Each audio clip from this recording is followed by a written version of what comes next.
Hello, everyone, and welcome to another episode of the Rouge Rugby podcast. My name is Dan Murphy, and with me always is Derek Brissett and Stu Hardy. Guys, it's draft season's over. It came and it went, just kind of like a gust in the wind, and we're left kind of with the aftermath of where some of the Canadian guys stand, how the Arrows did, and I mean, all in all, I thought it was a pretty exciting night. There was a lot of confusion to start, especially for the international viewers. But I was excited to see how everything kind of cards all laid in the end. Hey Stu, how's it going, man? How are you? Since Dan's not gonna ask us how we're doing, it's just gonna. Well, I'm doing great, but I mean, we are kind of behind of talking about like the draft news. So, seeing as we're all here, we're all healthy, I think it's best to dive in and talk about not only the three players, but the three Canadian players that the Canadian team signed. Well, at least selected from the draft. Listen, guys, I can go. Do you want me to go? I can go scrape some backsplash or something. Come on down. We'll need you all the same. All right. Well, I hope you guys are doing well. It's been hot. I don't know if you guys have been able to hide the air conditioning. It's terrible. Yeah. It's terrible. Like Ontario is like muggy and gross and just. Yeah. We're hoping all our listeners and fans are, drinking adequate water every day, staying cool where possible. Have air conditioning. I hope you have air conditioning. Man, it's bad outside, man. I know. I took my daughter wearing to sunscreen, the beach. all that fun stuff. I took my daughter to the beach specifically in the morning because I knew that like if I tried to do it in the afternoon, we would just become raisins. It's still like 30 degrees in the morning. Yeah, like, supposed to feel like you 41. wake up, it's 30. Yeah, it's supposed to be like 41 tomorrow. Oh, I know. Celsius for all our international, aka just the American listeners. Yeah, who are probably making fun of us, being like, "You guys have never been." Hot? You think that's hot? What the heck? Yeah, which is probably true, but it's. I know, like, I've heard like a couple of like my friends that are from elsewhere in the world said it's like the global stereotype is that Canada is super cold. So like when they were moving here, everybody's like, get like winter stuff, and then they're like, but at the same time, they're like, nobody tells you how hot it can get in the summer. That's true. I have no idea if that's part of your experience there, but that's just. Well, I moved in September, and when I arrived in 2018, I don't know about Ontario as a whole, but Toronto was definitely in the midst of a heat wave. So fortunately, I still had summer clothing available. I didn't even have a winter coat at that point. Did you expect that though? Like just like show up and it being because what I do is I go online and I research this important information, and then I get what I need to get, and if I need anything else, I just do that later. Oh, there you go. That's a future. That's a future Stu problem. Yeah, that's boy. Yeah. All right, guys. Well, the Arrows took part in their very first MLR varsity collegiate, however you want to call it, draft. And they stuck with their picks.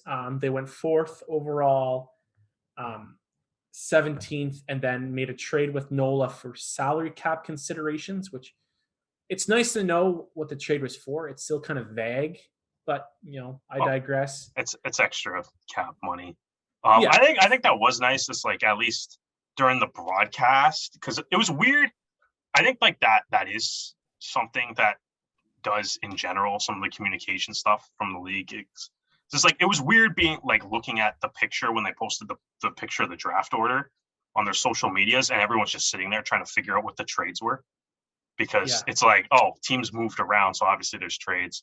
And I guess like during the broadcast, Dan Power mentioned, I thought he did pretty well to like cover some of it's like, foreign player spot here, some salary cap space here, nothing like blockbuster, but it is, because I think even it goes back to like the end of the season where it's like, because I was surprised to not see San Diego and Seattle picks being swapped, because I was like, oh, we still don't know what that trade was that sent Larson and Comtat to Seattle.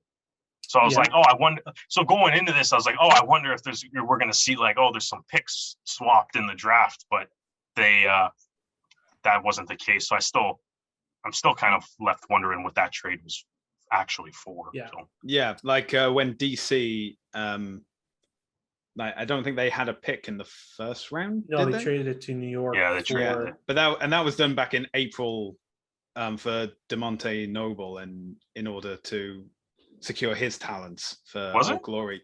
Yeah, but I only found that out because I went back and looked at DC's replies because people were asking why are our picks this order, and I don't know, maybe it will just be like for future considerations, like the future drafts even, it'll be worth considering these teams announcing, especially stuff that's already like the DeMonte Noble thing was obviously announced back in that's a while April, ago, yeah. but that's the thing, people forget, especially when a championship's on the line. So maybe just refresh your fans' memories, and then you don't even have to say like that thing. We can keep it vague, salary cap considerations, things like that, or international at least cap space. Yeah, at least you know what it is. Like it's exactly. It explains what you got back, right? Yeah. But either way, I digress. That's a little offshoot. Just What we went on a tangent? Never. Oh yeah, we always went on tangents. So they traded down from the 30th to the 35th with NOLA, exchange for salary cap. So guys, let's get into their first pick. With the first pick, their first pick, 4th overall, the Arrows selected Logan Martin Feek from the University of Victoria, the Vikes. Victoria, British Columbia boy, 23 years old. He's a dual Canadian, New Zealand citizen. And they kind of talked about this, that he is a versatile back. Primary position is fly half, but covers flexibility to cover throughout the back line. Mark Winokur said Martin Feek is a very talented and versatile back from UVic who gives us flexibility and cover across the back line. And, I think the Arrows have shown that they do love a player with versatility, between most of their fly halves, really, when you think about it. Malcolm from the first year, and then Taylor Adams has covered 10 and 15. You guys like Pat Parfray, Joaquin Tucolet has been all over the map in terms of where he's played. These types of players are so useful for a team, and coming in at 23 years old, still a young guy. I mean, that boggles my mind when I hear myself calling a 23-year-old young, but I guess that's how time works. You're getting old then. God, I'm so old. I know. I'm starting to see some gray in that beard. Oh, that's just from stress, though. That's not from. What? What do you have to be stressed about? I have so much to be stressed about. So much. You're like, have you been outside this past 2 years, Derek? Yeah. So guys, I'm excited about this. Even if you just look at the fly half position, it's going to be very interesting going to the next little bit. We don't really, there's been a lot of rumors about who's coming, who's staying. But again, we don't know what that is. And so to have a Canadian fly half prospect in a professional setup is such a valuable asset for the future. And you know what? He's already comfortable with some of the guys on the team. Giuseppe Detroit, Ollie Knott, both are UVic products. They play with them, but it's going to be nice having that familiarity with them. I'm excited to see what this kid can do. I mean, again, here's a problem with any of the Canadian prospects in this draft. And I saw some people go, "Oh, why didn't they pick this person? Why didn't they pick this person?" Because we went a whole year without any collegiate rugby in Canada. Like, we have no idea what they can do based on this calendar year. So, I'm cautiously optimistic about a fly half who really hasn't been able to play at all, because they're such a skill-based position that I would want them to have the ball in their hands as much as possible. So hopefully he can get involved with some preseason games or something like that, because I know the fans are excited to see what he can offer. Yeah, I think I like the pick. I think there's a lot of benefits to it. Obviously, as you kind of said, like, you keep a Canadian fly half in Canada in a Canadian professional setup. We've talked about it to no end about, like, fly half is a problem in Canada right now. The position, especially for the national team right now, there's just not a whole lot And there's not a whole lot of Canadian fly halves playing in MLR right now. Obviously, you got Will Kelly, and then you got Robbie Povey playing in Houston. And, sometimes he's fly half, sometimes he's fullback, sometimes, he's playing fly half, but maybe Houston's offense this year was designed a little bit differently. And, so we need more fly halves playing pro. And I think by making this pick, you can keep a guy, one within Canada. You can also, have them training and hopefully start developing another fly half for the Canadian national team too. And then obviously you said too, like the versatility is also key, right? Like if he can play multiple positions, you can start like Kelly or Malcolm and when you do that, like, you can put him at, center or fullback or wherever, if it's, that helps him like ease his way into the lineup. And then if there's injuries to the other fly halves or if they otherwise can't play, you could put you could put Martin Feek into that fly half spot and hopefully he'll excel. So it's like I do like the pick. I don't think there's anything wrong with going after a fly half in the first round either. 4 fly halves total drafted to the during the draft this year. So it's I like the pick overall. Like, I mean, we'll talk about. I'll let or Stu, if you have anything to add on Martin Feek, I'll let you say that, and then we can I'll let you guys introduce like the next 2 picks, and then talk about kind of the overall. Yeah, we'll go over kind of the overall draft for sure. Yeah. So one thing that was brought up during the draft was that Dan Power mentioned that Taylor Adams may not be returning to Toronto next season. Obviously, at the time of recording, nothing has been confirmed. But if that is the case, then obviously there is a boot that needs to be filled in the Arrows' backs.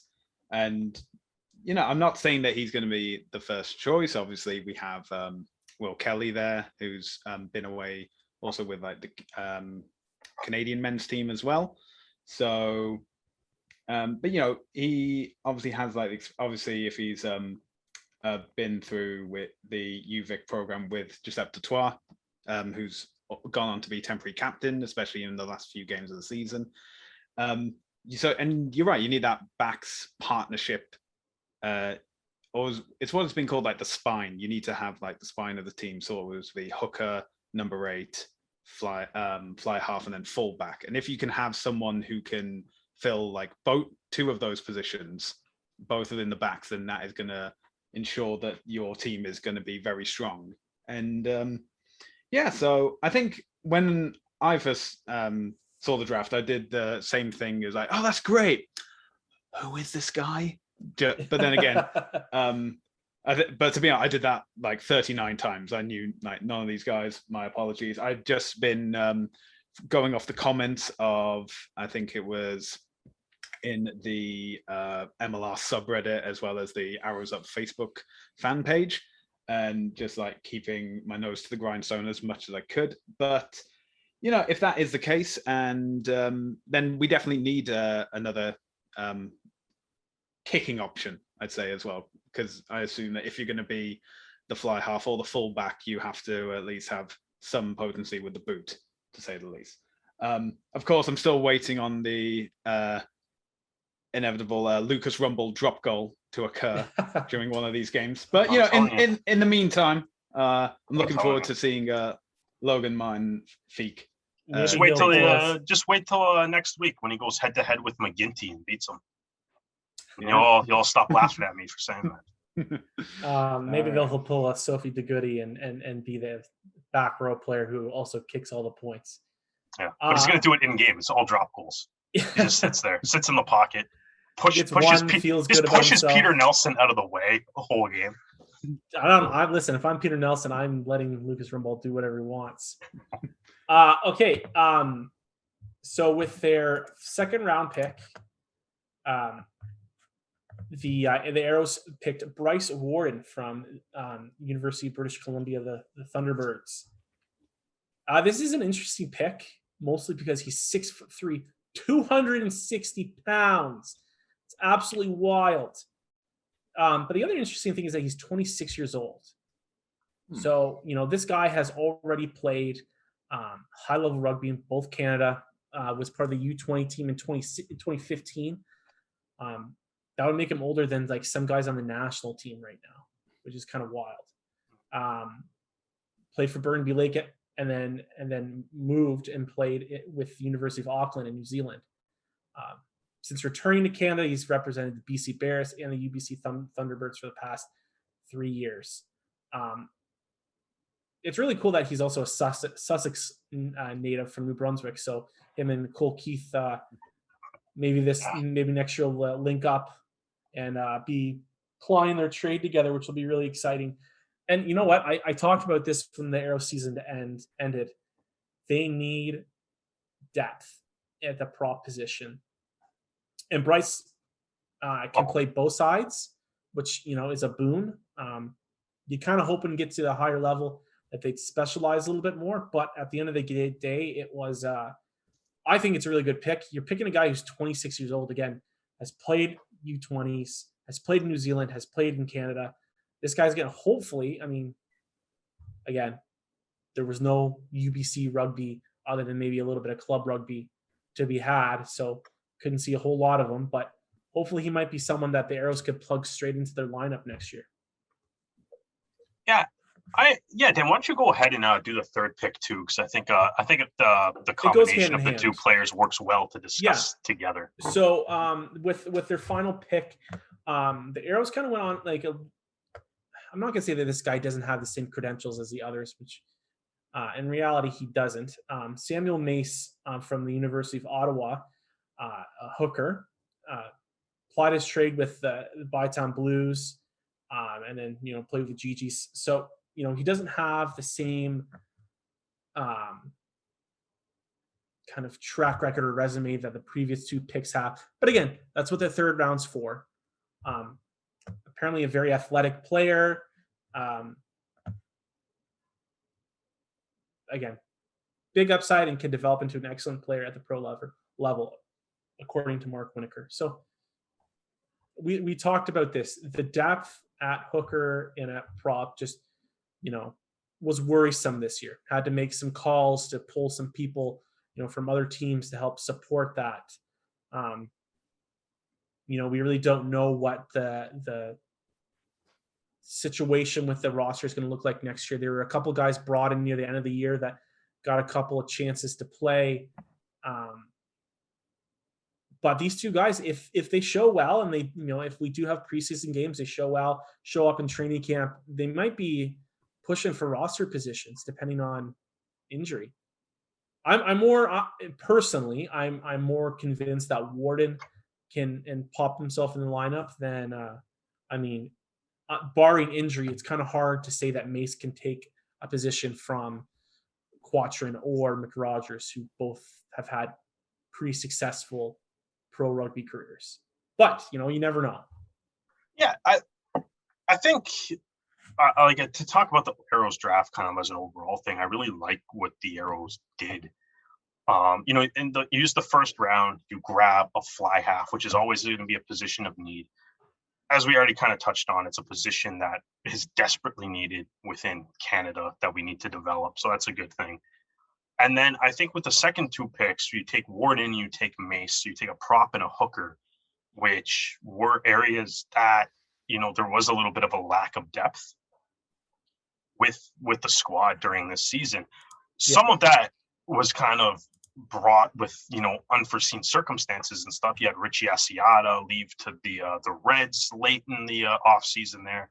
Stephen Ing suffered an injury and, which appears to have also, now that has been announced, ultimately led to him retiring from professional rugby.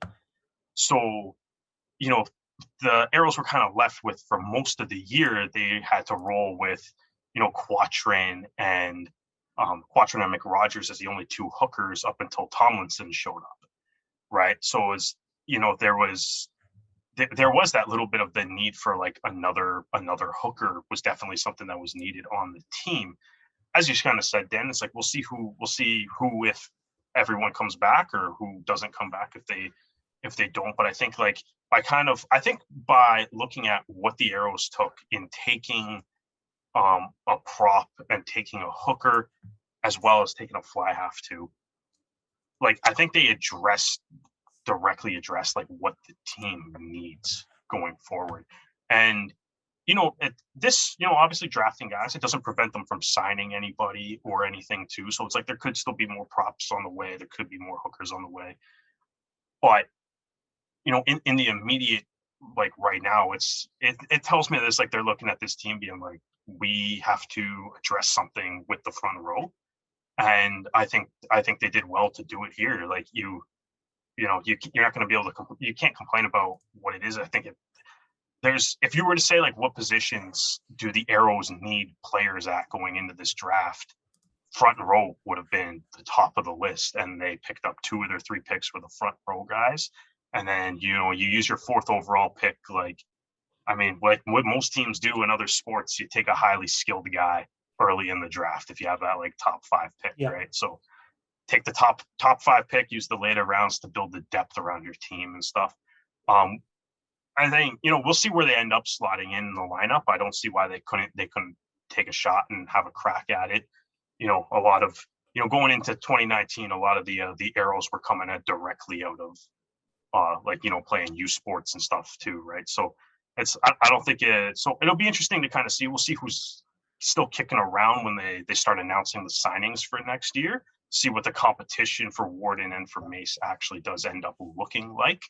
But, it definitely, I think the picks ultimately, I think they make the team better and they add a lot of depth to what the Toronto Arrows need. And as we kind of saw this year, the only times they ever had to kind of get loans for players and stuff, there was 2 guys in the front row too, right? So it's, they were able to, although that's a tough comparison because we all know how crazy this year was and how difficult it was. Sure.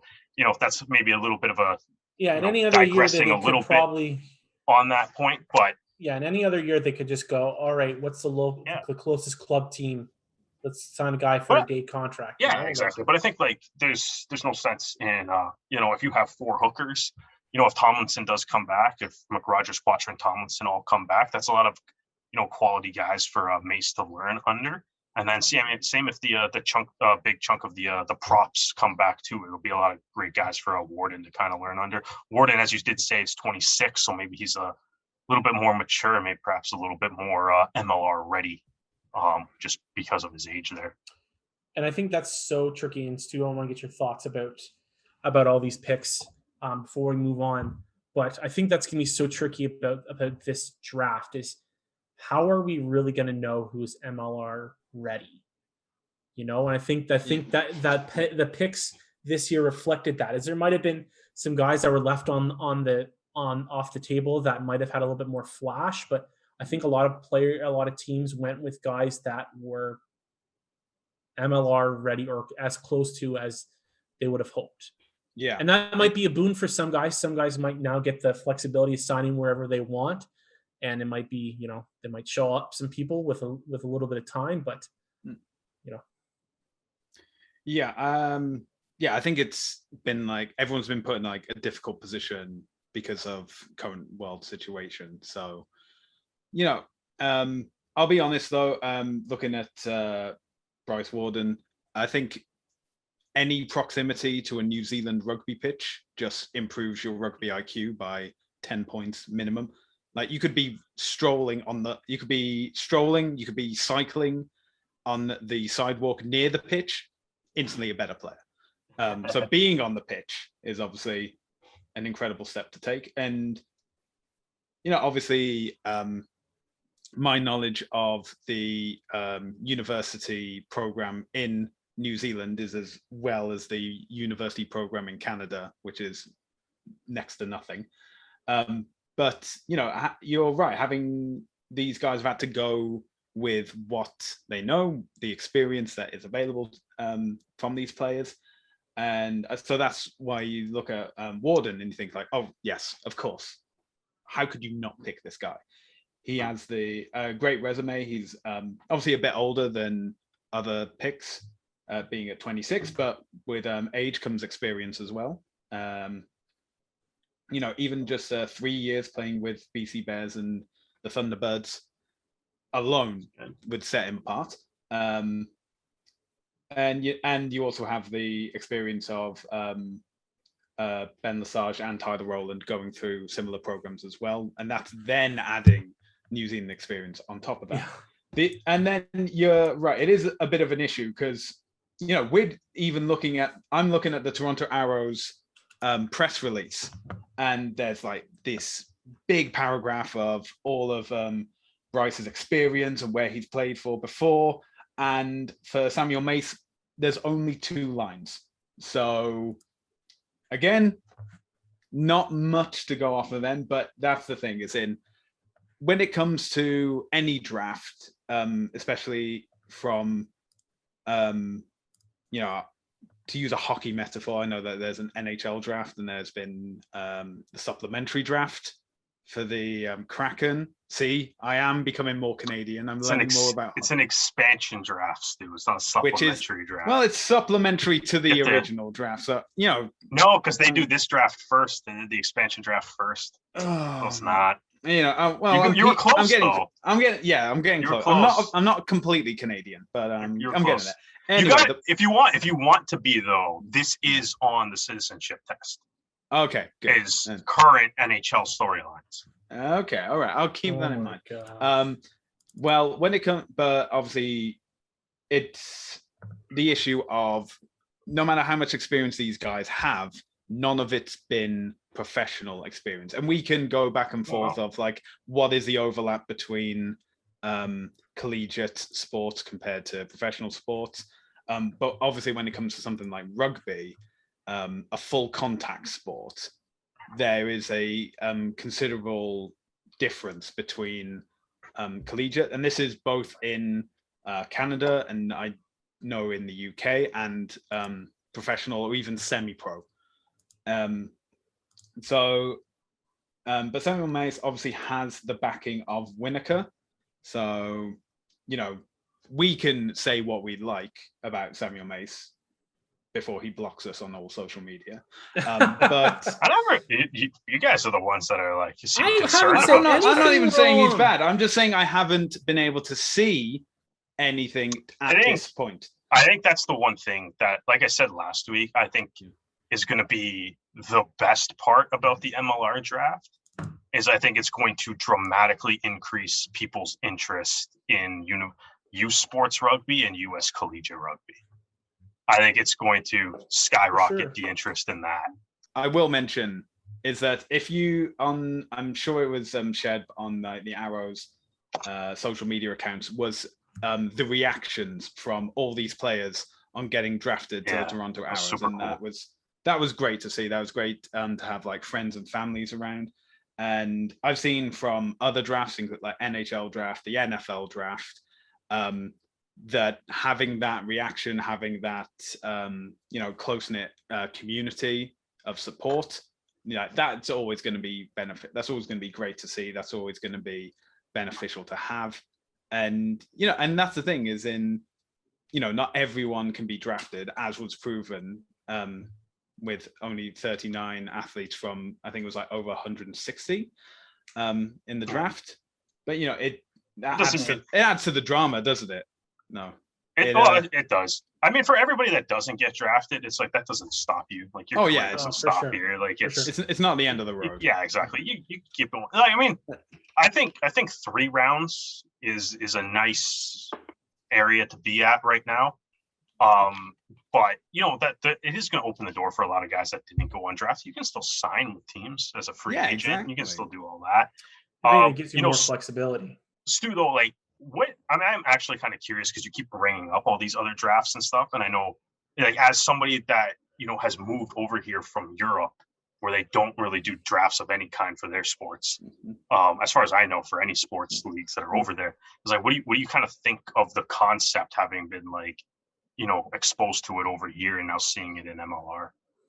Well, I think it's very interesting. I think it definitely builds into the North American style of sports, because I think one of the big things that MLR has to do is just not be a carbon copy of what's going on in Europe, because what works in Europe doesn't necessarily work in North America. Similar as the idea of like Super Rugby teams doesn't gel as well in North America as much, and especially from a sport that is a minority sport in North America, that familiarity will obviously pay dividends years and decades down the line. I've got to admit, I really enjoyed it.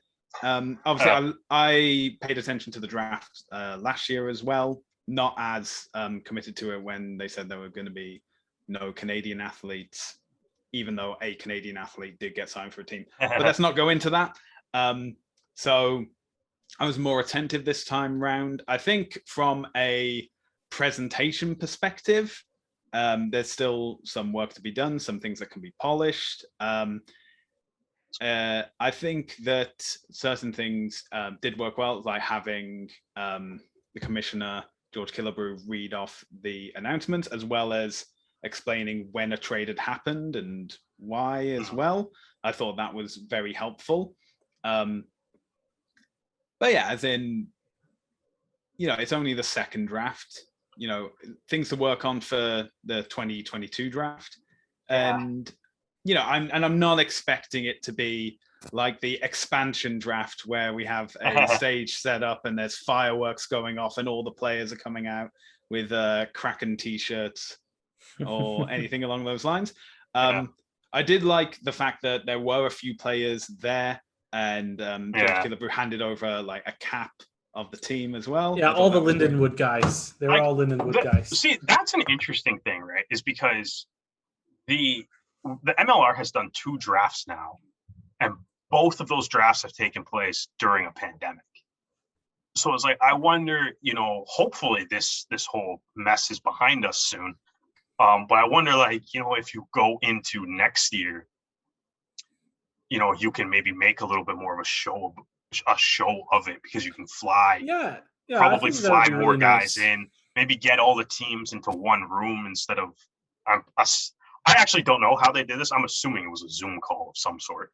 But I did enjoy that. Even just a small auditorium, where they could have the commissioner up there, just kind of given like a hat or something. It'd be really cool. Yeah, exactly. I'm curious to see what they do, how they do it once they get out of the pandemic. I did see some people saying that some of the picks went by really quickly. And I have sat and thought about that.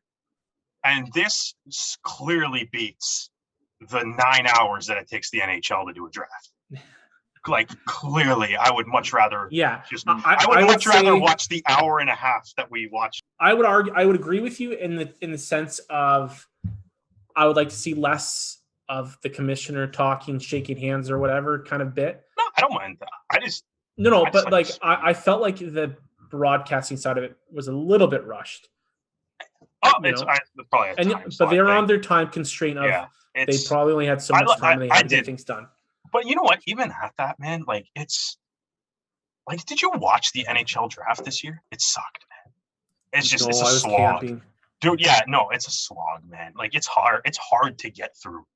Like, it feels like a chore to watch some of those drafts. This did not feel like a chore. But this was entertaining. Is the NHL draft is the worst run draft? Is live. It's a 7-round draft and it's live. That's the watch the NBA draft or the NFL draft. Those are pretty entertaining. All right, guys. So let's move on, because there were some other Canadian picks. LA picked James O'Neill, a flanker from UVic. That's a good pick. Very, very good pick. Brian Ray called him the steal of the draft. Former Canadian under-20 captain. LA describes him as an aggressive breakdown specialist. This is a guy that's accurate. That is an accurate description. He is fighting for a Canada jersey. Like, this guy wants to be in the red and white. He's going to have some stiff competition, especially at the flanker position. I was to say, dude, Canada's got some sick open side flankers. Yeah, but you know what? We just need to figure out the other positions, and we'll be fine. Especially since, and LA is an interesting. I think That's had why a I'm really saying good Lucas draft. Rumble can play fly half. We have other flankers. So. I don't know about you guys, but I think that LA had a very strong draft. I mean, their prop that they picked with their first pick, Sam Kilmkowski, is just an absolute monster.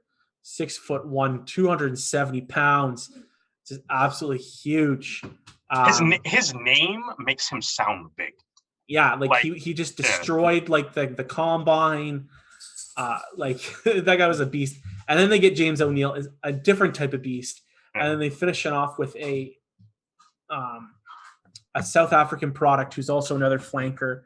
And again, we don't really know what their roster is going to look like. It Poitevin, Cottrell back. So having young pieces is going to be a great benefit to LA, who are LA had a really good draft for having the last pick. Yeah, it was pretty good. From what but I love the, before we get to the other Canadian though, love seeing James O'Neill go. It's cool to see a couple teams taking shots at shots on the Canadian guys from the Canadian schools and stuff. It would be great if O'Neill and then Emerson Pryor, who I'll let Dan intro a little bit later, rocking his Trent U shirt right now on the podcast. You can call it Trent U Rugby, baby. Trent U Rugby. There you go. Look at that. This is vintage. Yeah. Is it vintage? Is it an old logo, or is it just vintage because you played for them like years ago? It's vintage because it's frig. When did I go to school? 2012. Oh, there you go. So yeah, so it's like, so that's cool. And it's like, honestly, I hope O'Neill and Pryor kill it, and and all the other American teams be like, yeah, okay, let's start drafting all these Canadian guys. So I hope. That'll be fun. I think maybe there's still like a little bit of a slight visa concern and stuff, and maybe that hinders some Canadians going south. But yeah, James O'Neill just seems like he's too good of a player to pass up. So glad it's nice to see LA take a shot on him. And Dan, I'll let you introduce some of the Trent U lads here. Yeah, so Utah with their final picked Emerson Pryor. Emerson's from Kingston, Ontario. Again, Trent University graduate, played with a little bit with the Peterborough Pagans. I've been tackled in drills. I've scrummed against this guy. He hurts. He is a great ball carrier for a guy his size. I think one of the really cool things about Emerson is that he already has preseason MLR experience. He was part of the Ontario Blues team that went down and played against Old Glory. So this guy has already played against some guys that have played in MLR. So he's got U20 Canada experience. He's played with the Pacific Pride. He's, he's kind of done it all. If you're checking off all of the boxes in terms of what you want from a draft pick, he's got it all. Like he's checking off all these amazing check boxes, and what else can I say about him? He's such a strong ball carrier for a prop, and I think that Utah has got some strong front row players. You think of Malalo, Paul Mullen, McClellan. The guy is going to just soak up all this information, become a better scrummager, better ball carrier. And I know there are some people that were kind of upset to see him leave the Arrows. He's part of the Arrows Academy. That's another thing I forgot to mention. Like, the guy has set himself up well. So I'm excited to see what he can do with Utah. I mean, again, it might be hard for him to crack the lineup with some of those guys, but just take it in, soak it all up. I don't really know if there's much more to say about Emerson. I'm excited to see this kid play. Yeah, I'm looking at Warriors' website, and so this is what Sparks has said. Emerson was the steal of the draft, in my opinion, and we are excited to have him here in Utah and support his ambitions of being a Canadian international. Always good to hear. There is no better place in North America to ply your trade as a forward than working with Sean Pittman here in the Beehive State. Okay, I may say like being with the Arrows may be a bad thing, but as in it's their website, they can say whatever they like. His size, return to action speed, film and interview impressed us and made it an easy decision to draft him here. So, and I think this is the thing of obviously with only three rounds available, and I believe James Dealey did the work and found there were 16 Canadians in the draft. Obviously, 16 doesn't go into 3. So you can't have all the picks you want. However, I think this is a great opportunity to join one of the MLR finalists for 2021 and, apply the trade. Obviously, the Warriors have made huge leaps and bounds in the past season. I'm hoping they'll be able to continue it in the West for next season, and obviously Pryor can get that experience, and we can see him in a few games either off the bench or starting, and we'll see him in the red and black of Utah for now, and hopefully the red and white of Canada in the not too distant future, or red and black depending on what jersey they're wearing. That is true. That is true. Now I went through the archives, and I want to share with you guys a photo of little Dan plying his trade in the preseason with Trent, and it is a doozy. I won't share it with everybody. I'll share it with you guys because it's a pretty funny share it looking with photo. everybody. What are you doing? I can't because you've blocked shares. I can't share my screen. Hold on, I'm gonna unblock that. What is? You should be good now. Okay. There we go. Yeah, you gotta give the people what they want here. Look at adorable little Dan on the support line, right there. I was gonna say I'm trying to find in my you high school shorts. There you go. Yeah. Wow. You do know Derek's now going to take this and make this the for background. sure. I hope he does. Oh, for sure. It's my only claim to fame. I was then immediately cut after it's an this interesting tackle technique demonstrated. Pull that picture back up though. I know it's a good support line, but it's. I was immediately cut after this game, so I'm not gonna put too much stock into it. Yeah, that's an tackle technique. I do want to take a second though to kind of talk about. How come nobody on the white team here has matching socks or gear? Because this was just a preseason game, so you kind of just wore whatever you brought, right? They gave you the jersey, and that was about it. I see. So yeah, that's why I'm wearing my high school shorts and socks. But bright red socks. Yeah, I do want to kind of shout out the Trent University program because, as you can see in this photo, you see it's got the little OCAA logo. So when I first started going to Trent, it was not part of the OUA program at all. It was in the, I don't know, for anyone who's not part of Ontario Rugby or is not a fan of it or doesn't follow it, there really isn't divisions. There's just the Ontario University Association and then the Ontario Collegiate Athletics Association. So all of the colleges are, I guess, what would be the best comparison in the States to a college? A community college. Thank you. Wife in the background. But the OCAA covers all of the community colleges in Ontario. And then there's also some of the small universities that have either struggled or just don't have enough numbers to put a varsity program in the OUA. So Trent was one of those schools for the longest time. And their rugby team in the OUA was kind of just a party team. And then there was kind of a change in culture and new head coach, Dave McCulley. He coached me near the end of his time with Trent, whipped that program into shape, and they were medal competitors in my last year of school.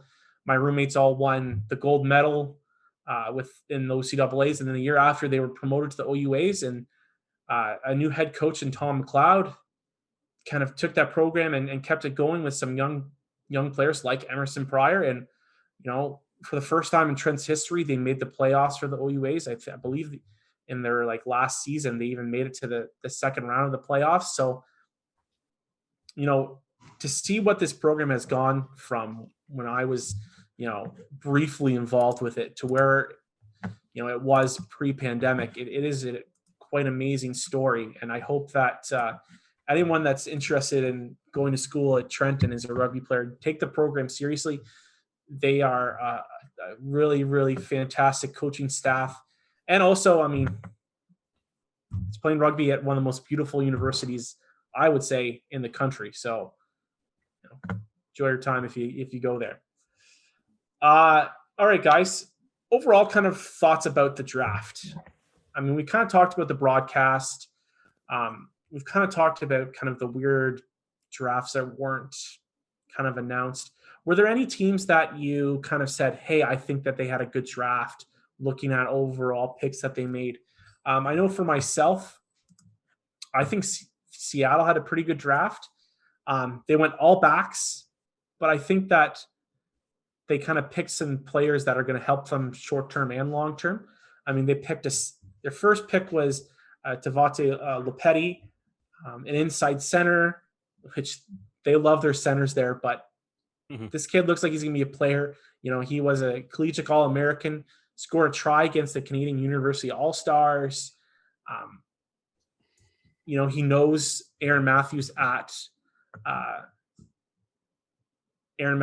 Henry Hall, and Mongoloa at Seattle. So again, we've talked about synergy within a team coming from college. If you got Aaron Matthews and Lopetti as your either fly half center or center, and then you got Lauti as well, you got those three guys as a part of your back line, and then sprinkling guys like Ross Neal.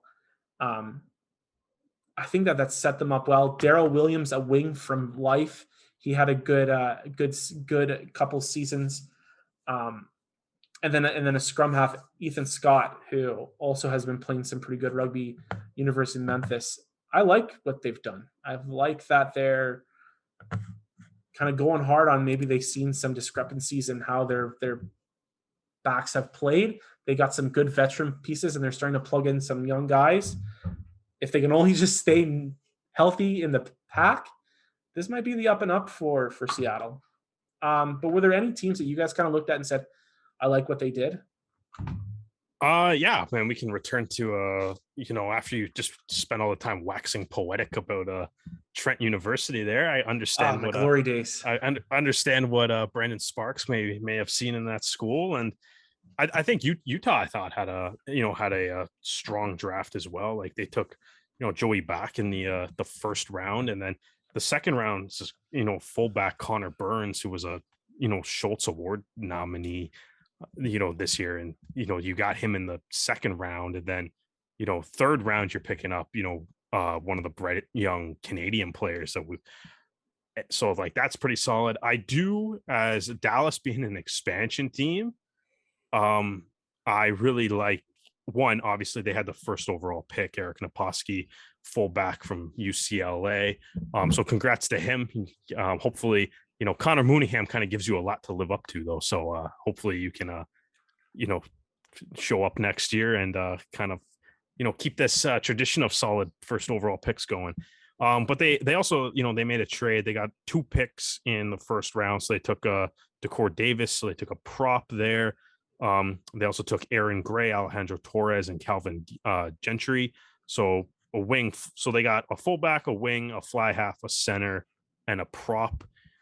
And who knows who's on their roster? They haven't really said much of anything yet. So, if you're going to start building, if you have to build a team from scratch, I just think, if acquiring 5 picks in the draft is probably a decent enough start for it. Lots of backs though. So maybe they got to, look to their offseason signings and stuff for some forwards, certainly. But I think overall, just the fact that they picked up 5 picks, I think is, if you're a first year team, you have to build a roster from scratch. Like, I think that's the way to go for Dallas. So good for them, just on the sheer quantity of picks they were able to obtain in this draft. So between the first pick and the third pick, I'm going to go with the second pick and the Sabercats. I think that Well, first of all, their first 2 picks, Emmanuel Albert and Tinashe Mushena, both 2 of the 5 Lindenwood picks. So, and they are, if I can get the information correctly, flanker and number 8. And then you look at their third pick of Dylan Shotwell from Sam Houston State as a hooker. So it looks like they're using their new picks to, change up their pack. And so maybe that could come change with set pieces. We'll obviously see in the preseason and next season. But obviously having 2 players from the same university team, that's got to have some net positive in that. If they've come through the same university program together, now going into MLR, they'll be able to work together and improve their professional experience as a combined unit. Obviously, Sabercats do have the big change being at their director of rugby so far. So, getting young American guys in, hopefully this can be the start of the revitalization of the Sabercats. And come the 2022 season, we'll be able to see that this was like the starting point of something great that we're about to witness in the West. All right, guys. Well, let's move on because. Are you guys just refreshing Rugby Canada's Twitter? I am. I'm obsessed with trying to figure out if they're going to post if this. They're going to do it. You're just like let's do this before the podcast. I'm hoping maybe they'll do it like just a few minutes as we're about to finish. They'll have it come out because I don't know. It's like as of right now, I feel like I'm just like, because Swiler's Rugby Club posted all the pics of training, and I feel like I'm just like combing through the images, like people watching the Spider-Man No Way Home trailer, trying to figure out. It's like, it's like what movie is that? Is that the lizard from The Amazing Spider-Man, or is that or is it Venom? Yeah, is that Carnage? Venom there? Yeah, it could. Maybe it's Scorpion. Why is there only 5 villains in it? Who's the 6th guy? Nobody wants the weird Paul Giamatti mech rhino to come back. So like maybe it's not him. Well, maybe it is, but it's actually more comic book accurate, and that's all I want, man. Just imagine Paul Giamatti, but like a Bane version of Rhino. I was gonna say, just put a big guy in like a Rhino pajamas onesie. That's all I want. Apparently, though, they're not going to use props for Doc Ock's claws like they did in Spider-Man 2. So, what are they going to use? CGI. Oh, CGI. Oh, that probably makes sense. I mean, we have the. Is he going to talk to them like they're pets? Is what I want to know. Yeah, I think. Yeah, he probably. Listen to me. Well, that's the interesting thing. Do you go with because the end of the movie and Spider-Man 2 was a little bit of a redemption thing for him, or does he stay evil, or is this just all because the trailer 2 was like the multiverse? So is it even the same Doc Ock? Yeah, it might be a completely different Doc Ock. Completely different Doc Ock, right? You have no. All right, let's stop. Welcome to the Rouge Rugby, a podcast about rugby. Hey, man, aside from the draft, this was clearly the most interesting thing that happened this week. Record-setting trailer. It's the most we have some departures to announce in the Toronto Arrows. Yeah. In all seriousness, we do have a couple players that we want to acknowledge, some original Arrows. Stephen Ing retires from pro rugby. And it is quite a sad story, You never want to see a guy leave because of, injury or what have you. But Stephen Ing has been kind of a part of the Arrows landscape since its inception. His plans, he will currently play recreationally with the Ottawa Scottish, and he's currently training to be a chef. So that's pretty cool.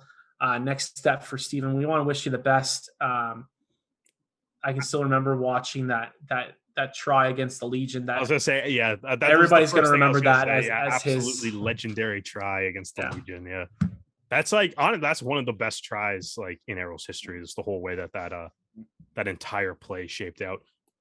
I think ridiculous line out steal from Colby Francis to set that up. The moments before too.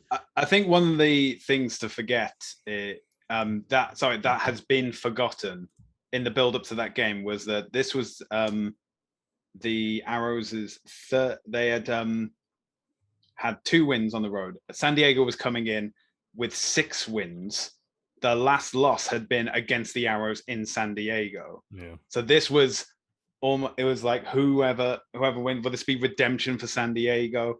And it was a tough contest. Like anyone who was there was like going back and forth throughout the match.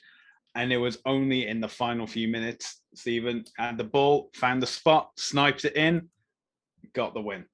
Fantastic. And yeah, he started every 20. I don't know if he started. Sorry, he played. He played in every game of 2019 and the 5 games of 2020. So it is a shame to see him hang up the boots. But obviously, we have to think of like long-term health and long-term wealth, as it appears. Hopefully, you can find Stephen in the kitchen at In Cuisine in Ottawa. So next time any of us are in the capital city, we'll have to make a beeline for In Cuisine. Another Arrows player will also be kind of leaving the rugby pitch.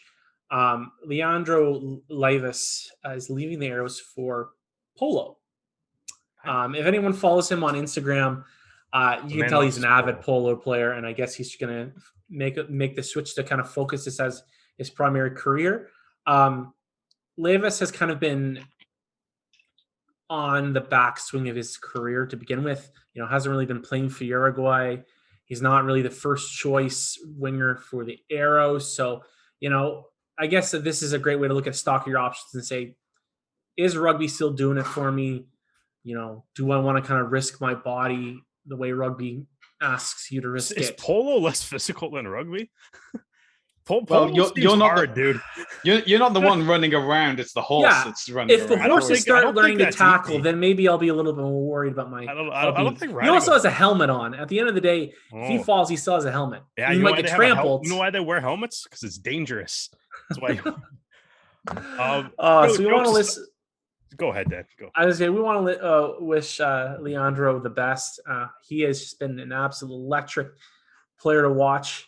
Has one of the meanest stiff arms in MLR, and he excited a lot of players with a lot of tries. And you know what? He was just a nice guy. He was just a nice guy on social media, in person. I was gonna say, he was with the fans, which is great. Yeah, I did like a long form kind of like interview with him and Gaston Mirez when they were here in their first year, and just an awesome guy to like hang out and talk to. Had a couple, post-match pints with them and stuff after the game, and he's just, every I feel like he's one of those guys that's like, every conversation kind of, it's lots of people smiling when they're around him, and I'm kind of, I guess like I'm sad that he's won't be back with the Arrows next year, but I'm like, if anybody's gonna make me watch polo, it's gonna be Leandro Leivas. So. I can now officially name one polo player in the world, and it's him. So wish him, like you said, wish him all the best of luck. He also scored one of probably like a great Arrows try, that one against Austin, where he just kind of, they had Marcelo Torrealba playing fullback for some unknown reason. They just needed a warm body. Exactly. And it was just like, he probably, because one, it was a crazy offload to even set it up. I think it was Windsor, Sean Windsor, I think, gave him a nasty little offload to just put him into space. And then it was just him and Torrealba. Or perhaps I'm misremembering who that Austin fullback was. But either way, and it was just ran him over, like just a speed bump. So I thought, that was a great try. He's obviously scored a handful of other like really great tries throughout his time in Toronto as well. But there's just a couple that stick out more than others. But yeah, man, wish him all the best. I think he'll be missed on the squad, man. It seemed like he was a really popular player amongst his for sure. Teammates. I found this interview that Leivas gave about his polo career. So it was like 10 questions. Number 6 is, do any of your rugby teammates follow you with polo, or are you the weirdo? And his answer was, my rugby friends follow me. They see me happy and they accompany me, but they don't play here. being Toronto. Sorry, so where is this interview from? So this is from Prensa Polo. It's actually linked in the America's Rugby News article about Labour switching from rugby to polo.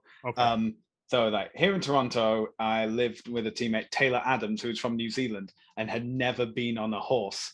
One day we went to the field together. We made him climb. He played polo and he had a lot of fun. Whenever he can, he comes to watch me play.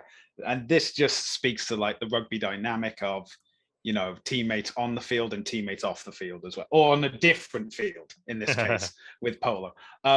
However, the article does start with, when I finished my career, I want to dedicate myself fully to polo. Now, while he hasn't confirmed that he is retiring from rugby, this may be the biggest indicator that he may. He's not on Uruguay's rugby squad or qualifying squad right now. As was mentioned, is that he scored 23 tries in tests, including a hat trick in the win over Chile during the 2010 South American Championship. And he's been selected for both the 2015 and 2019 Rugby World Cups.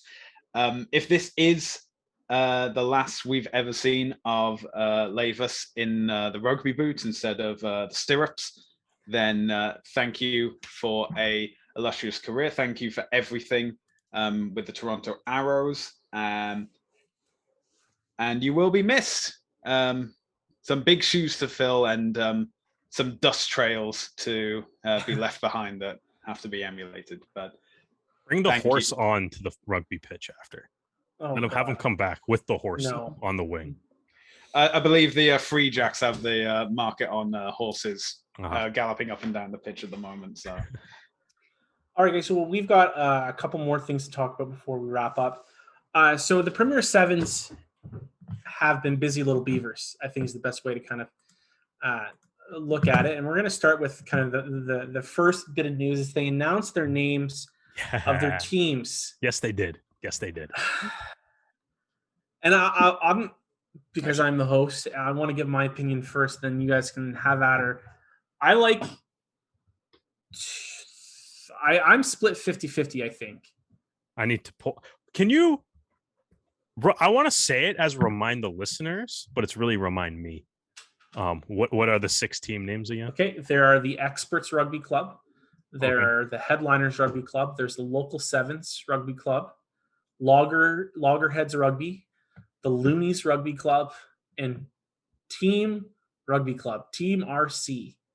Which is Thank you. So for me, I like the Headliners. I like the guitar and stuff like that. I believe they are. I gotta pull it up. I believe they're the Central team. Yeah. So this is from the article from Wigan, the Mid-South Region Enterprises. So yeah, it's the Mid. That makes sense. So yeah, I like the Headliners, the Loggerheads, and the Loonies. I think are all great names. Even Local Sevens ride with New Yorkers. I wonder if there's a 7 rail or something like that in New York that's popular. The team, really, guys. Like, that is so lazy. And like, I have no problem with the team is the best one. No, it's not. It's got a cool logo, and that's why you like it, Derek. What? It's so ridiculous. Their logo's horses. It's great. Yeah, but it's a cool like shield that they've got. Listen, I know the logo's great. It's the name. The name. I think that's the. I have no problem. I saw people complaining about the fact that they don't have like actual cities attached to them. They're not playing. Look up anything. Yeah, look up anything about esports. Look up the esports have a lot of team name associated. The NBA 2K League. They're all the actual sport, like the actual sport ones, but any of the like first person shooter ones don't. Or the lacrosse league that kind of travels around from stadium to stadium. Same thing. Yeah, I don't. They do the exact same thing. So I'm not. That what's it? Ice Cubes League, the 3-on-3. I don't think they have city names either. Yeah. What is it? The Big 3. Obviously, they and it's the hard. Team is the best name on here. Just the team. It's amazing. Do you think? Do they have to say it like the Ohio State University? Like the Team Rugby Club. Yeah. The Team Rugby Club is amazing. No, it's not. It's almost redundant. It's delightful. I love it. You like it because other people don't, and you are no, like could you imagine like the players on the team explaining it's like, oh yeah, like I'm a professional rugby player. It's like, oh, which team do you play for? Yes. Is this going to become a who's on stage joke every time they play? Yeah, it's gonna. Everyone's gonna be like, who won the championship this year? The team. Which one? The team. Yeah, which one? No, the team. It's a bit that would last a year, and then it's gonna be great. Okay, this is annoying. I'm done with this. I love it so much. It's great. Looney's is good. I like Looney's. Looney's is cool. Yeah. This is the breakdown of all the teams. So the Loonies, unsurprisingly, will hail from the north. The team is Texas and the Plains. Loggerheads will be Cascadia. The locals will ride with New Yorkers. The experts will emerge from the Mountain West, and the headliners identify with the Mid-South. This is from the PR7's official press release. But something else to mention is that the headliners, Loonies, Loggerheads, and experts will launch men's and women's squads as well. Team and locals will debut with men's teams, and hopefully they can add the women's teams for next season. Yeah. You don't like the team, Dan? I'm shocked. It's better than rugby ATL. No. Yeah, it's better. No, it's better. At least they tried. At least they ATL fans complain to Derek Brissett on Twitter. Yeah. How do we feel? Do you think calling a team RC is trying more than rugby ATL? Do you actually believe that?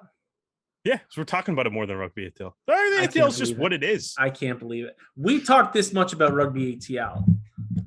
Are we saying that because we talked so much about the Giltini's name, it's a good name?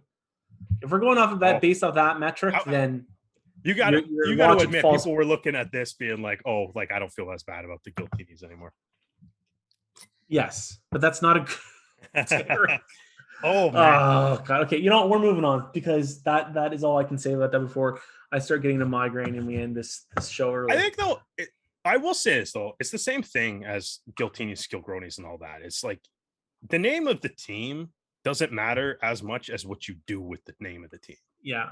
Right. So if you can crush the branding and the way you market these individual teams, then it's better. If the branding and the marketing of the individual teams and stuff, or of Premier Sevens in general, if that sucks, then the names are going to suck. Yeah. All of them will stink. A little bit more news from the Premier Sevens is, and this is actually kind of a nice boon for them, is that the USA Rugby has sanctioned the Premier Sevens, which is a great step in kind of legitimizing what they're trying to do.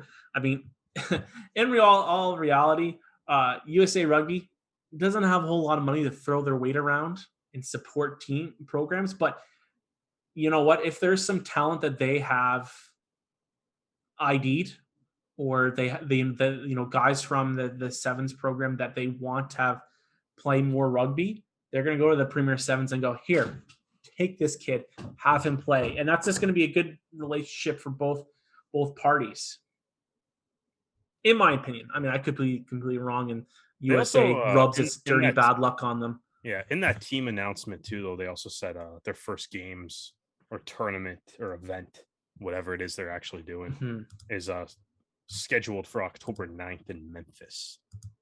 So I'm assuming the next step for this, I'm still like, I don't know. I guess I'm like cautiously optimistic on it. Like hopefully it works out, but I'll believe it works out, when it hits when they actually hit the ground running here. But I should I guess hopefully they start they've announced some players, but they haven't said like who they're playing for or anything either. So hopefully we see a little bit more of those kind of announcements later. Any news is great. It should be fun. Go team. All right, sticking a little closer to home, but not really. We have another Duguid crossing the pond. Caden Duguid, the eldest of the Duguid siblings, is going over to the Fédérale 1 league in France. Oh boy, you know what? I don't even want to. I'll let you guys take a chance on how to pronounce the club's name. but it's so amazing to have another young Canadian, another second row, which for so long we've been kind of relying on a couple of second rowers. So have another guy going over and playing pro rugby over there is going to be great. He was part of the centralized Pacific Pride program, represented the Prairie Wolf Pack, toured with Canada U19s. It's exciting to see him take this next step in his rugby. You kind of hope that maybe an MLR team was willing to take a chance on him, but sometimes the cards just don't lie that way. So I'm excited to see what happens with Caden. Yeah, I mean, it's always nice to see guys signing overseas. Best of luck to them, and hopefully hopefully the Dugans can pass along to Rugby Canada what they're feeding these kids, and we can what diet are these guys eating? We could start start the growing the program back up. From one middle child to another, congratulations on your new role with the was it Perihorade? Sure. See, I didn't want Perihorade. That's a more Italian accent. This is why if they were called in France. There we go. In France. They should be called let equip. That's it. If you don't understand, we need to end the show only because Derek is slowly losing his mind. Mm-hmm. All right, guys. Well, we're actually going to finish.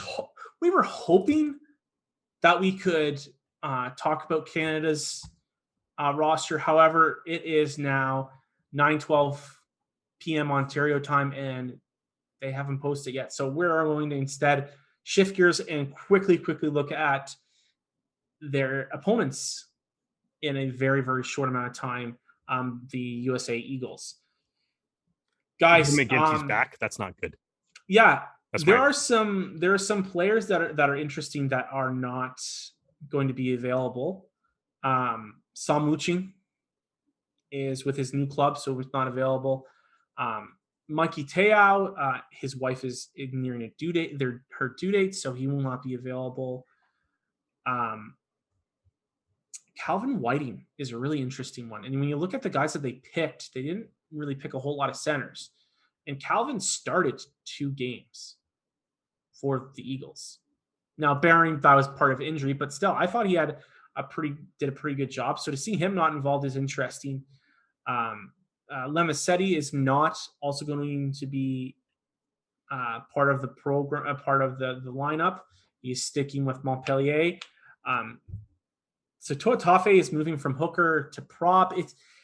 There are some interesting decisions, but you cannot argue the depth, especially in their pack. Really, really strong lineup that Canada is going to struggle with in certain parts of the game. Yeah, it's like you can what you were saying earlier, it's like you can you can go like an all European pro front row. You can have, I think like we kind of touched on it a little bit today when we were talking about the Arrows selecting Martin Feek. It's fly half is a bit of a problematic position for Canada, whether that ends up being Nelson or Kelly or whoever it ends up being. AJ McGinty is the guy on the other side, and he is legitimately probably the best fly half in the Premiership at the moment, or at least played that way this year. He's unreal. So that's a tough matchup already.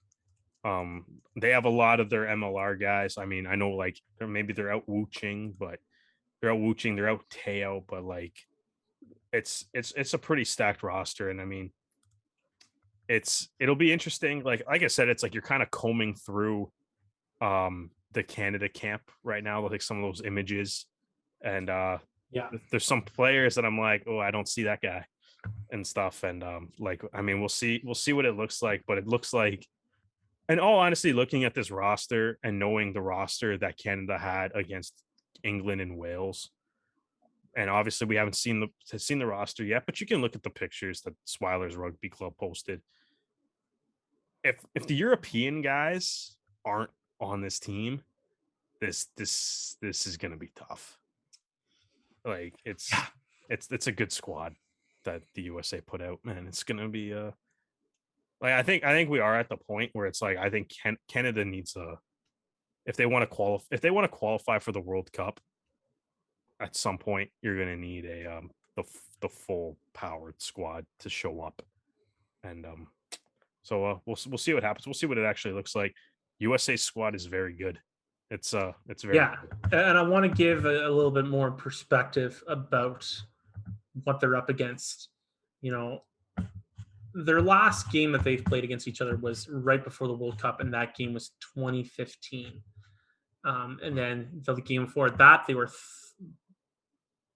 beaten soundly in the Pacific Nations Cup against the US, and then the game before that was in the ARC of 2019, and it was a try at the end of the game to win for the US. So barring the one game against the US, they've played close games.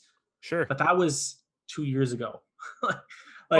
Cards are, we have no idea what this game is going to be like. But if you are looking at this roster, it is a uphill climb with a bag of bricks on your back. Dan, my counterpoint to what you just said, though, is, as they say, close only counts in horseshoes and hand grenades, right? And the fact of the matter is, it's like you can lose by one try. You could lose by a point in the 80th minute. It's still a loss. And Canada hasn't beaten the United States in 8 years. That's fair. 8 years. That's it. There's one draw mixed in there with the World Cup qualifier, and then the USA. It was the first leg of a World Cup qualifier. They drawed, and then the USA smacked them in the second leg. So really, haven't beat them in 8 years. It's if you guys want to trip, the USA. Maybe there was a time where you could look at the Canada versus the USA and be like, easy game, Canada should win. That time has long passed. If you want to trip, gentlemen, look at the lineup for that match. That second half of the qualifiers for the 2019 World Cup against the US. The lineup that Canada put out, because they had both Taylor Paris and DTH and Van der Merwe hurt. And they had to pull up guys like Dan Moore into the lineup for that game. So again, horseshoes, hand grenades, man. That's Stu, we've kind of talked about this a little bit, but how do you feel about, is there anybody that you're seeing that you're excited to see? I mean, I don't want you to say that you're excited to see any Americans because they're playing Canada, but in the grand scheme of things, we're also rugby fans. Be really sad after 80 minutes. Yeah. But at the end of the day, we also are rugby fans. So are there any names that we might not have seen in Europe, or you did see in Europe you want to see more of? Is this just a segue for him to go on his 20-minute Ryan James tangent here? Listen, sometimes you got to throw lob balls up in the air for him. Well, let's not beat around the bush anymore. Now, I'll say, obviously, great to see Ryan James in the lineup. But the fact that John Ryberg isn't on this list is interesting. And there's no... now, obviously, they do have two good wingers in Ryan James and Mika Kruse. Will Maggie, if pushed to, I'm sure we could fit in wing as well. Ryan, yes. But obviously, John Ryberg, not only is he quick, but he's big as well and could probably steamroller anyone in his way. I just don't think people are as confident in his defensive ability. Yeah, but it's Canada. Wow, Dan. Okay, I'm just gonna leave that alone. Honestly, let's be real here. Honestly, wow, all right. I would understand that argument for the UK matches, but you don't need defense against Canada. Wow, that's no. I'm just saying that the gap between how he the level of MLR, and then especially if we don't have our European players, how much of a gap is it between the MLR and Rugby Canada right now? There isn't. They're all MLR players or Federale 1. So I'm just saying that he's going to have the same level of competition. And he did pretty well this year with his defense. So I think that it's not that much of a gap in terms of taking a chance on that and just letting him go absolutely beast mode. Yeah, I will say that what's being highlighted by, like just looking at this team list, you have not only like the European players as well as Marcel Broche, who's currently playing for the Western Force in Australia.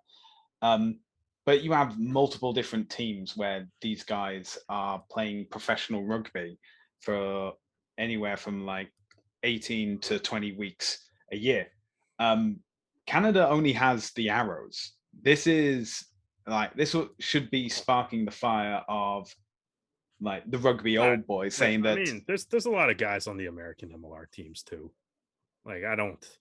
Yeah, but that's in the sense of if you want to have a competitive national team, only having one professional team in your country isn't going to cut the mustard. Essentially, you need to have a sec. Now, obviously, I know there's the Pacific Pride, which is backed by Rugby Canada itself, but they don't face the same competition that the Arrows face, and that's as long as there's like more competition. And I'm not saying that there needs to be a second Canadian team this instant, or that there's going to be a second Canadian team in Vancouver within like the next 5 years. I'm not saying that, so don't quote me on it. But in the sense of if a nation wants to improve its national team, it needs more professional players. And now there are enough Canadian players in the American MLR teams that they do have the option of picking from them, but you want to have them within your boundaries of selecting players, and so that's like still you can select guys from the American teams. There's nothing stopping you from doing that. There's not, but it's in the same way of like even European, like say Wales, for example. If any of their players play in England and they play outside, and Wales plays a game outside of the test window, those players aren't available. And I'm not saying that the US would do it, but it is an option to them. I don't. MLR players are going to play for Canada and the United States. And like, here's the thing: that's not an issue. They can't enforce those laws because we're in terms of just international setup and professional setup. We're playing catch up with the rest of the world. So no matter how much we want those things, it's like a chicken. Do we want the chicken before the egg? Like we can't have one without the other. We can't have another pro team unless Rugby Canada has money. Well, Rugby Canada might get more money if there's another. We need an investor. That's really what it comes down to, and there isn't one that's willing to split that bill yet. So it's just it comes. I just need to have a few conversations with the Mr. Lawrence Stroll of Aston Martin F1, and I'm sure we can get a Montreal-based team soon enough. Or that new BC Lions owner. Maybe he will want to dish out some. I think, barring like any visa issues that someone may have, I think that's the thing is I think like what do we like the USA has a bigger population than Canada, and it will always make sense for them to have more professional teams than us.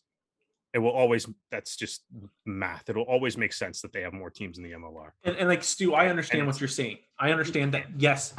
Yeah. If Rugby Canada wants to get better, they do need another pro team. No, they just need guys playing pro. Why? But you want Derek, but like the thing is it's not just guys playing pro rugby. There's nothing on teams. It's also you want guys that are playing together. Why? And then also bringing that to the national team. The Eagles guys, okay, fine. The Eagles guys in the MLR are spread out by 12 teams. They're not playing together. They're fine. They're not playing together. New Zealand has their guys spread across 4 different teams. They're not. Yeah, but you still have guys that are playing together. Like there's 10 teams. Again, we don't know what can. They're all playing together. Heaton and Keys are playing together in Atlanta.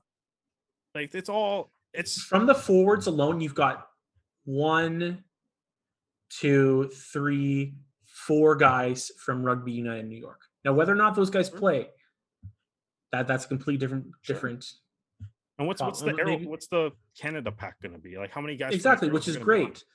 But you can't argue with us and say that that would not benefit Canada more if more guys were not playing together as one team. You don't need to be all on one team. That's not the discussion. Would it make Canada better? Yes or no? No. All right, you know what? I'll say no. Because you know what? I'll say no. Because here's I'll say no. Beat the United States. Beat them. And we'll talk about if it's all, if they're spread out too far or not. All right, that's fine. Beat them. And again, right? We're not saying that Canada will never move forward without another team. I'm not saying that. No. Stu can say that all if that's how he feels, and I don't want to speak for him. You need guys playing pro. You need guys playing in different environments and stuff. If every single player is playing on in the same system all the time, it's the same system. So let me ask you a question, Derek. Hypothetical question. You have a bunch of players that can come in with different ideas. Mixing, it's good to have guys on different teams learning from different coaches. So my question to you, Derek, that together. Let's say it's not to say that what the Arrows are doing is bad. I love that the Arrows are bringing in a lot of Canadian guys. I just think there's a misconception that you have to have as many. There's no reason. We don't need another team in Canada right away, especially if no one's willing to put up the money for it. But what we need more players playing on the American teams, and that'll be and that's good enough, because there will never be a scenario where there's as many MLR teams in Canada as there are in the United States. That's Derek. That's not you are putting things out in the cosmos that we didn't say, and that's unfair to us. You can't say that. All right. So what are you trying to say? We're trying to say that we think that there needs to be another MLR team for Canada to make the next step. But why though? The same reasons that you just mentioned. There's going to be more Canadian guys playing, because there are guys that aren't playing in MLR right now that if there was another MLR team, they could be playing right now. We know that. They could. Let me finish. MLR Canadian players are domestic players in Major League Rugby. Yeah, but we both know that visas is a huge barrier for that happening. So you got to let me finish, because you're saying things and then you're just being proven wrong. So let me finish. I said visas are an issue. Barring visas, that's the only issue. But guys, so that's a huge issue then. Right now, until MLR gets those visa problems fixed, it's an issue. Sure, but guys are still going. Guys are still finding. There's guys that are finding. How many times have we heard about guys that didn't get to make it to an MLR American team because of visas? How many international players and also Canadian players have we heard in the past couple of years did not get to make it because of visas?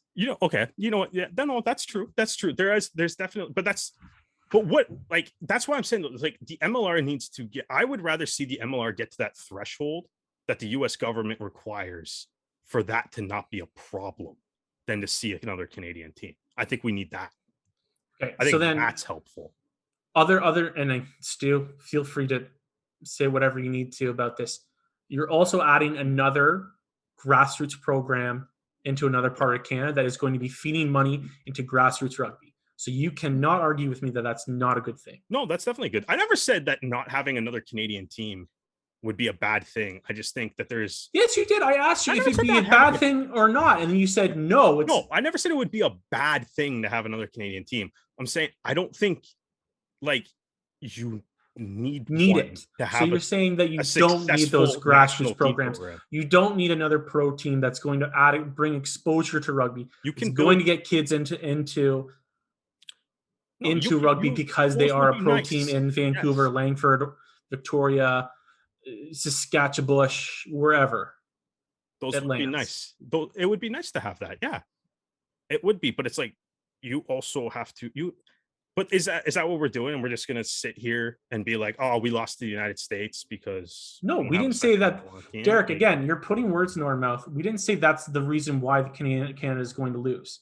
But we're saying if we're looking at what needs to push Canada further, we think that that's one of the next steps that needs to be happen. We also understand that it's probably not going to happen because there are way too many barriers. Yeah, exactly. Especially one of them being money. But that's what I'm saying. Like, hey, it's just not going to happen because there's no money. Not going to. That's what I'm saying. Like, if no one's going to step up to do the second Canadian team, that's what I'm saying. Like, you need to, as a league. Like, I think the bigger thing would be to get to the point where visas are not an issue for Major League Rugby. And then guys can go anywhere easily. Like, maybe more guys get drafted if their visas are. I think the visa clearance is the most important thing for Canadian rugby players right now, is to get that clearance. All right, that's fine. To be able to play, to be able to easily play anywhere at any level. Okay. Well, I'm still trying to look at Twitter, and it looks like no, it's definitely not. Yeah. As much fun as that huge tangent was, it's still not. It's still not up. Sorry, it's still not up. Sorry, guys. This podcast was recorded on Tuesday, so sure enough, 9 a.m. Wednesday morning. Tomorrow they will announce it, and this will. We can keep talking about the Spider-Man No Way Home trailer. No, I want to go. I have to go put the garbage out. So we're gonna end it there, gentlemen. Yeah, in the next few weeks, we're going to have some test matches, and we still don't know who are going to be playing in them for Canada, but that's all right. We'll take the punches as we go. If you guys want to listen to more of our podcast episodes, last week we did our kind of Rouge Rugby Award show. So take the time to listen to see what we thought about how MLR 2021 ended. We've done a lot of really interesting interviews in the past calendar year, so please take the time to look at those. Get yourself excited for these test matches that are coming up. It's going to be a big couple weeks for Rugby Canada. And also you can find us at Rouge Rugby, Facebook, Twitter, Instagram. All three of us are very active on Reddit, so make sure that you also ask your questions there. YouTube page is up and constantly being uploaded with all of our episodes.